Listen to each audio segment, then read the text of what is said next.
Hi guys, welcome back to my channel. Friends, ഇന്ന് നമ്മൾ ഇവിടെ ഒരു AMD PC ബിൽഡാണ് നമ്മൾ സെറ്റ് ചെയ്യാൻ പോകുന്നത്. അത് വെറും PC ബിൽഡ് മാത്രമല്ല, ഒരു ഫുൾ സെറ്റപ്പ് തന്നെ നമ്മൾ ചെയ്യാൻ പോകുന്നത്. ഫ്രണ്ട്സ്, അപ്പോൾ ഇന്നത്തെ നമ്മുടെ ഈ ഒരു PC ബിൽഡ് ചെയ്യാൻ പോകുന്നത് AMDയുടെ Ryzen 5 5000 സീരീസിൽ വരുന്ന പ്രോസറും RTXന്റെ 3000 സീരീസിൽ വരുന്ന 1360 Ti വെച്ചിട്ടുള്ള ഒരു PC ബിൽഡാണ് നമ്മൾ ചെയ്യാൻ പോകുന്നത്. ഫ്രണ്ട്സ്, അപ്പോൾ നമുക്ക് നേരെ നമ്മുടെ വീഡിയോയിലേക്ക് കിടക്കാം.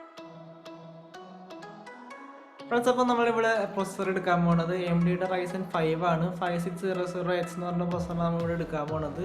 നമ്മൾ ഈ പ്രൊസസ്സർ എടുക്കാൻ കാരണം ഈ ഒരു പ്രൊസസ്സറിന് 6 കോറും അതുപോലെ തന്നെ 12 ത്രെഡ്സും വരുന്നുണ്ട്. അപ്പോൾ അതുപോലെ തന്നെ ഇതൊരു ഓവർക്ലോക്ക് ചെയ്യാൻ പറ്റുന്ന ഒരു പ്രൊസസ്സറാണ്. അപ്പോൾ ഈ പ്രൊസസ്സർ അങ്ങനെ വേണമെങ്കിൽ ഓവർക്ലോക്ക് ഒക്കെ ചെയ്യാം. നമ്മൾ ഈ ഒരു PC ബിൽഡിൽ നമ്മൾ ഓവർക്ലോക്ക് ഒന്നും ചെയ്യണില്ല, കാരണം നമ്മൾ ഈ ഒരു PC ബിൽഡിൽ ഇതിന്റെ സ്റ്റോക്ക് കൂളറാണ് നമ്മൾ യൂസ് ചെയ്യുന്നത്. ഫ്രണ്ട്സ്, അപ്പോൾ ഈ ഒരു പ്രൊസസ്സറിന് ഇന്റഗ്രേറ്റഡ് ആയിട്ട് ഗ്രാഫിക്സ് ഇല്ല. അപ്പോൾ അതുകൊണ്ട് ഡെഡിക്കേറ്റഡ് ആയിട്ട് ഗ്രാഫിക്സ് കാർഡൊക്കെ ആഡ് ചെയ്യേണ്ട ആവശ്യമുണ്ട്. അപ്പോൾ നമ്മൾ ഇതുപോലെ ആഡ് ചെയ്തില്ലെങ്കിൽ നമുക്ക് ഡിസ്പ്ലേ കിട്ടില്ല എന്ന് മാത്രമേ ഉള്ളൂ. ഫ്രണ്ട്സ്, അപ്പോൾ ഇവിടെ RTX 3060 Ti എടുക്കാൻ കാരണം ഒന്നാമത്തെ കാരണം ഇത് റേ ട്രേസിംഗ് സപ്പോർട്ടഡ് ആയിട്ടുള്ള ഗ്രാഫിക്സ് കാർഡാണ്. ഈ അടുത്ത് ഇറങ്ങിയ 3000 സീരീസിൽ വരുന്ന ഒരു ഗ്രാഫിക്സ് കാർഡാണ് RTX 3060 Ti. അത് മാത്രമല്ല, നമുക്ക് ഈ ഒരു ഗ്രാഫിക്സ് കാർഡ് ഉപയോഗിച്ച് ഒരുവിധം ഹൈ എൻഡ് ഗെയിംസ് ഒക്കെ നമുക്ക് നല്ല രീതിയിൽ കളിക്കാൻ പറ്റും.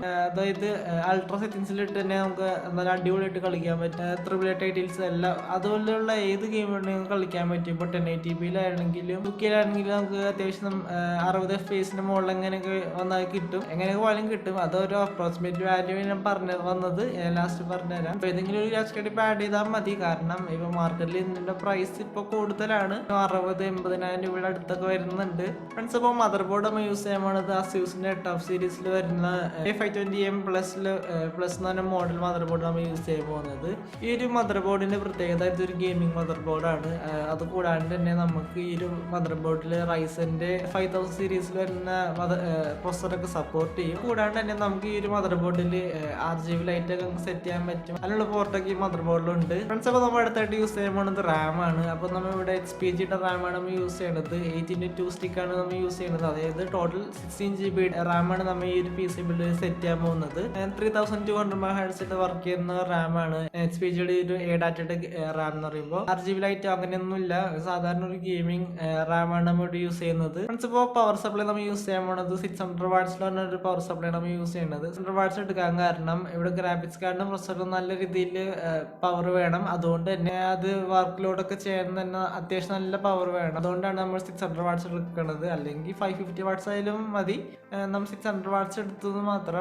ആന്റണി സ്പോർട്സ് VS600L എന്ന് പറഞ്ഞ മോഡലിലെ പവർ സപ്ലൈ നമ്മൾ യൂസ് ചെയ്യുന്നത്. അപ്പോൾ സ്റ്റോറേജിന്റെ സൈഡിലേക്ക് വരുമ്പോൾ നമ്മൾ ഇവിടെ സെറ്റ് ചെയ്യാൻ പോകുന്നത് M.2 SSD ആണ്. സാംസങ്ങിന്റെ 980 Pro എന്ന് പറയുന്ന മോഡലിലെ SSD ആണ് നമ്മൾ യൂസ് ചെയ്യുന്നത്. 250GB M.2 SSD ആണ് നമ്മൾ ഈ ഒരു PC ബിൽഡിൽ സെറ്റ് ചെയ്യാൻ പോകുന്നത്. M.2 SSD എടുക്കാൻ കാരണം നല്ല സ്പീഡുള്ള ഒരു SSD ആണ് നമ്മൾ യൂസ് ചെയ്യുന്നത്. അപ്പൊ അതുകൊണ്ട് തന്നെ നമ്മൾ വിൻഡോസ് ഒക്കെ ബൂട്ട് ചെയ്യാൻ തന്നെ സെക്കൻഡ്സിനുള്ള നമുക്ക് ഓപ്പൺ ആയി കിട്ടും. അതുപോലെ തന്നെ ഇപ്പൊ ഗെയിംസ് ആയാലും ആപ്ലിക്കേഷൻസ് റൺ ചെയ്യാനാണെങ്കിൽ പെട്ടെന്ന് എല്ലാ കാര്യങ്ങളും ഓപ്പൺ ആയി കിട്ടും. അതുകൊണ്ട് തന്നെ നമ്മുടെ M.2 SSD നമ്മൾ എടുക്കാൻ കാരണം ഇവിടെ ക്യാബിനറ്റ് നമ്മൾ യൂസ് ചെയ്യാൻ പോകുന്നത് ആൻടെക്കിന്റെ സ്പോർട്സിന്റെ 120AG mid tower computer case ആണ് നമ്മൾ യൂസ് ചെയ്യുന്നത്. നമ്മൾ അധികം വിലയുള്ള ക്യാബിനറ്റിലേക്ക് നമ്മൾ പോണില്ല, കാരണം നമ്മുടെ ബഡ്ജറ്റും അതിനുള്ളിൽ നിൽക്കണമല്ലോ. അതുകൊണ്ടാണ് നമ്മൾ അങ്ങനെ ചെയ്തത്. അപ്പൊ ഞാൻ ടോട്ടൽ പ്രൈസ് പറഞ്ഞുതരാം. അതായത് നമ്മുടെ CPU-ന്റെ മാത്രമായിട്ടുള്ള ടോട്ടൽ പ്രൈസ് ഞാൻ പറഞ്ഞുതരാം. ഫ്രണ്ട്സ്, ഇപ്പോൾ പ്രൈസിങ് വരുമ്പോൾ ക്യാബിനറ്റിന്റെ പ്രൈസ് വരുന്നത് 2775 റുപ്പീസ് വരുന്നുണ്ട്. അതുപോലെ തന്നെ മദർ ബോർഡിന് 7150 റുപ്പീസ് വരുന്നുണ്ട്. റാമിനാണെങ്കിൽ നമ്മൾ 8GB 2 സ്റ്റിക്കാണ് യൂസ് ചെയ്യണത്. അപ്പോൾ ടോട്ടൽ 7598 റുപ്പീസ് വരുന്നുണ്ട്.